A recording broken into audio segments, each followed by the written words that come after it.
May mga nababasa akong comment, tinatanong kung natural daw ba tong ngipin ko. Tapos may mga nagko-comment na naka-veneers nga daw ako. Meron naman iba nagsasabi na, ay hindi, natural yan kasi nag-whitening strip siya. So eto na, ako nasasagot para hindi na kayo magtalo-talo.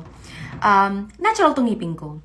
Itong ngipin ko sa harap, hindi ito yung veneers na parang veneers na nakikita natin sa mga beauty queen o sa mga ibang influencer. Sa kanila mahal. Yung I think, yun ay 25,000 per ngipin. Itong akin, itong nasa harap, para siyang pasta. Kasi ngipin ko, magkahiwalay sila. Ayaw nilang magdikit, magkagalit sila. So yung ngipin ni Sab, di ba may hiwa? Ganun yung ngipin ko. And then nag-braces ako.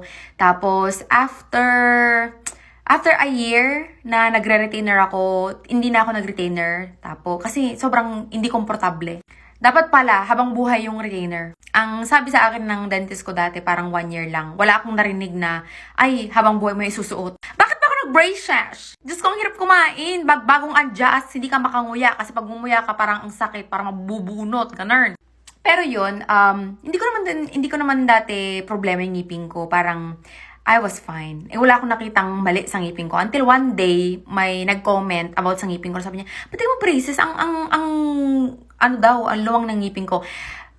Isang tao lang yun. Isang tao lang yung nagsabi sa akin. Like, kahit 10 tao nagsabi sa akin, ang ganda-ganda ng ngipin mo, no? Isang tao lang nagsabi sa akin na, ang tawag dito, parang, nag-fix doon sa ngipin ko. Tapos parang naging conscious na ako. Parang naging insecure na ako. Ay, nagpa-braces ako. Kapag insecure ka sa isang bagay, wala namang masama kung gagawin mo ng paraan. Pero as much as possible, kung kaya mong turuan yung sarili mo tanggapin, di ba, why not? Para makatipid ka pa. Kasi looking back now, kung kakausapin yung sarili ko nung kailan ba ako nagpa-braces, 2018, sana hindi lang ako nagpa-braces. Sana inano ko na lang.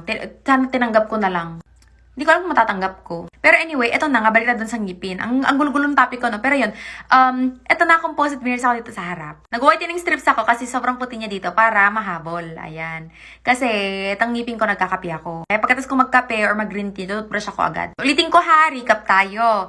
Natural tong ngipin ko. Dito sa harap, may ano yan, composite veneers. Pero lahat dito, kompleto. Anong kompleto? Natural. Ayan.